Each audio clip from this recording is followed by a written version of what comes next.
समनाबाद में रहते थे। लाहौर में एक जगह है समनाबाद, वो नया नया आबाद हो रहा था, अच्छा पौष इलाका था। वहां एक बीबी आके रही, एक बड़ी खूबसूरत, बहुत ही मॉडर्न किस्म की एक बेवा औरत, बड़ी नौउम्र, उसके 2 बच्चे थे। तो हम जो नेक आदमी थे समनाबाद के रहने वाले, हमने देखा कि एक अजीबोगरीब किरदार आकर हमारे दरमियान आबाद हो गया और उसका अंदाजे जिंदगी का चलन जो है वो हमसे मिलता जुलता नहीं, क्योंकि एक तो वो बहुत आला दर्जे के निहायत खूबसूरत कपड़े पहनती थी, फिर उसकी यह खराबी थी कि वो बड़ी खूबसूरत लड़की थी, फिर उसमें तीसरी खराबी ये थी कि उसके घर के आगे से गुजरो तो खुशबू की लपटें आती थी, वो सेंट फ्री भी इस्तेमाल करती थी, वो जो स्प्रे नहीं होता। उसके जो 2 बच्चे थे खातिन हज़रात, वो घर से बाहर भागे फिरते होते थे आम जगहों पर, और खाना घर पे नहीं खाते थे, लोगों के घरों में चले जाते थे और लोग उनको कुछ दे भी देते थे और वो खा भी लेते थे।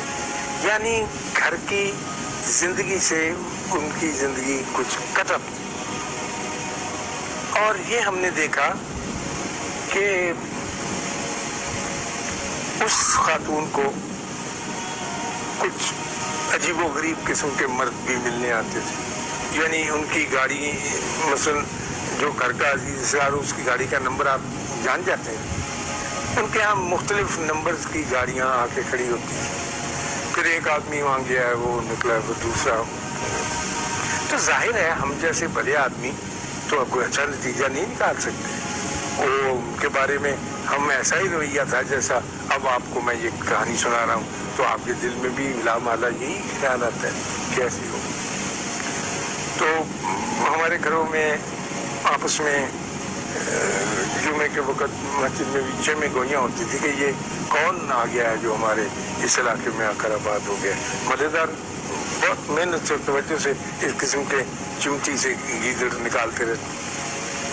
तो एक दिन वो गई, अच्छा, और लेट के सोफे के ऊपर मैं देखता था, खिड़की थी बड़ी सारी जो घरों ने लिया, वो नावल जासूसी पढ़ती रहती, कोई काम नहीं करती थी यार, कोई चूल्हा चौका हो। बच्चे उसके बच्चों को कई दफा कहती थी कि निकल जाओ निकल जाओ। तो एक दिन वो गिर गई सब्जी की दुकान पर, तो उठा के लोगों ने छींटे वींटे मारे तो ला के रखा। तो 3 दिन के बाद वो फौत हो गई, अच्छी सेहत में थी। तो वो जो बंदे आते थे वही उनको कफन के लिए ले गए। तो पता चला कि वो एक जो बंदा उनके यहाँ आने वाला था वो उनका फैमिली डॉक्टर था, जो उसकी हिफाजत पर, देखभाल पर मामूल था। उस औरत को एक ऐसी बीमारी थी कि जिसका कोई इलाज नहीं था। कैंसर की ऐसी खौफनाक सूरत थी स्किन वगैरह की कि उसके बदन से बदबू भी आती रहती थी, जिस्म पर जख्म ऐसे थी, और उसे स्प्रे करना पड़ता था अपना, ताकि कोई करीब खड़े या वो निकले तो उसको तकलीफ ना हो। और उसका लिबास इसलिए हल्का होता था कि गालबन बदन को चुभता था, जो भी स्किन में डिजीज उसकी पैदा हो गई।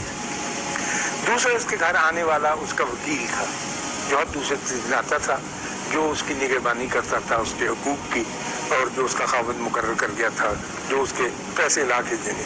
तीसरा उसके खावंद का छोटा भाई था, जो अपनी भाभी को मिलने आता। तो हमने उससे ये अंदाजे लगा लिए जो मैंने आपके सामने बयान किए। और उस नेक पाक औरत को जब उस पर दौरा पड़ता था तो वो बच्चों को धक्के मार के बाहर निकालती थी, बाहर जाके खेलो, बाहर जाके, और तड़पने के लिए वो अपने दरवाजे बंद करके करती रहती। तो मेरा मतलब अर्ज करने का ये था कि हम तनकीद का काम या नक्श निकालने का काम अल्लाह पर छोड़ें, उसने उसके लिए एक वक्त मुकर्रर किया हुआ है, वो जाने और उसका काम जाने। हम अल्लाह का बोझ अपने कंधों पर ना उठाएं, क्योंकि उसका बोझ उठाने से आदमी सारे का सारा चिपा हो जाता है, चिपा समझ कमज़ोर हो जाता है, मर जाता है। अल्लाह आपको आसानियाँ अता फरमाए। اور آسانیاں تقسیم کرنے کا شرط